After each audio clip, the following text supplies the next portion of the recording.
Sir, ಈಗ ದಸರಾ ವಿಚಾರದಲ್ಲಿ ಬಹಳ ದೊಡ್ಡ ಮಟ್ಟದ ಚರ್ಚೆ ಆಗ್ತಾ ಇದೆ. ತಾವೇ ನಿರ್ಧಾರ ಕೈಗೊಂಡಂತ ಹೆಸರದು ಆ ವಿಚಾರಕ್ಕೆ ಬಹಳ ದೊಡ್ಡ ಮಟ್ಟದ ವಿವಾದ. ಹೈಪವರ್ ಕಮಿಟಿನಲ್ಲಿ ನನಗೆ ಅಧಿಕಾರ ಕೊಟ್ಟಿದ್ದರು. ನಾನು ಈಗ ಬ್ರೂಕರ್ ಪ್ರಶಸ್ತಿ ಬಂದಿದೆ.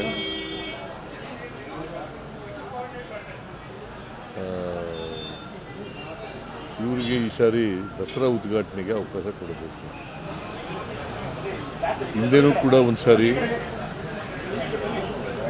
ಮುಸ್ಲಿಂ ಜನಾಂಗದವರಿಗೆ ಕೊಟ್ಟಿತ್ತು. ಯಾರು ಕವಿ ನಿಸಾರ್ ಅಹಮದ್ ಅವ್ರಿಗೆ ಕೊಟ್ಟಿತ್ತು.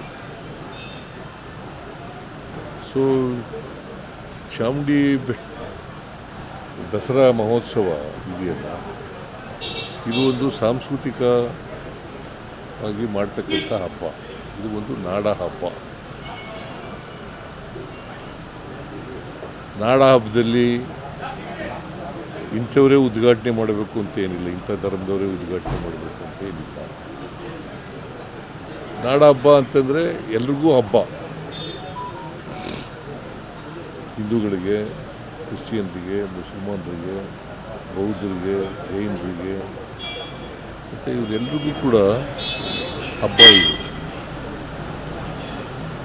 ಈ ಹಬ್ಬನ ಹಿಂದೆ ಮಹಾರಾಜರ ಕಾಲದಲ್ಲಿ ಹೈದರಾಲಿ ಟಿಪ್ಪು ಆಚರಣೆ ಮಾಡ್ತಿದ್ದಿಲ್ವ ದಸರಾನ? ಹೈದರಾಲಿ ಟಿಪ್ಪು ಮಹಾರಾಜರ ಆಳ್ವಿಕೆ ಇಲ್ಲದೆ ಇರುವಾಗ ಹೈದರಾಲಿ ಟಿಪ್ಪು ಮಾಡ್ತಾಯಿದ್ರು. ಆಮೇಲೆ ಮಿರ್ಜಾ ಇಸ್ಮಾಯಿಲು ಜವಾನರಾಗಿರಲಿಲ್ವ, ಅವರು ದಸರಾ ವಿಜೃಂಭಣೆಯಿಂದ ಮಾಡ್ತಾ ಇರಲಿಲ್ವ? ಅದರಿಂದ ಇದು ಒಂದು ಧರ್ಮಾತೀತವಾದಂಥ, ಜಾತ್ಯತೀತವಾದಂಥ ಹಬ್ಬ ಇದು. ಈ ಹಬ್ಬಕ್ಕೆ ನಾನು ಬ್ರೂಕರ್ ಪ್ರಶಸ್ತಿ ಪ್ರೈಜ್ ವಿನ್ನರು ಅವ್ರನ್ನ ಈ ಸಾರಿ ಮಾಡಬೇಕು ಅಂತೇಳಿ. ಯಾಕೆಂದರೆ ಬ್ರೂಕರ್ ಪ್ರಶಸ್ತಿ ವಿಜೇತರು ಭಾಳ ಕಡಿಮೆ ಕರ್ನಾಟಕದಲ್ಲಿ. ಇವರು ಎರಡನೇವರು ಇರಬೇಕು. ಸೊ ಇವ್ರಿಗೆ, ಬಾನು ಮುಸ್ತಾಕ್ ಅವರಿಗೆ ಈ ಸಾರಿ ದಸರಾ ಉದ್ಘಾಟನೆ ಮಾಡ್ತಕ್ಕಂಥ ಅವಕಾಶವನ್ನು ಸರ್ಕಾರ ಕಲ್ಪಿಸ್ಕೊಟ್ಟಿದೆ. ಯಾರು ಧರ್ಮಾಂಧರಿದ್ದಾರೆ ಅವ್ರು ಮಾತ್ರ ಕೆಲವರು ಮಾತಾಡ್ತಾರೆ. ಸೊ ಅವ್ರಿಗೆ ಇತಿಹಾಸ ಗೊತ್ತಿಲ್ಲ ಅಂತ ಅನಿಸುತ್ತೆ.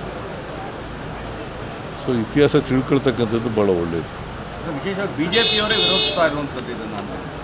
ಬಿಜೆಪಿಯವರು ಅವರು ರಾಜಕೀಯವಾಗಿ ಮಾತಾಡ್ತಾರೆ.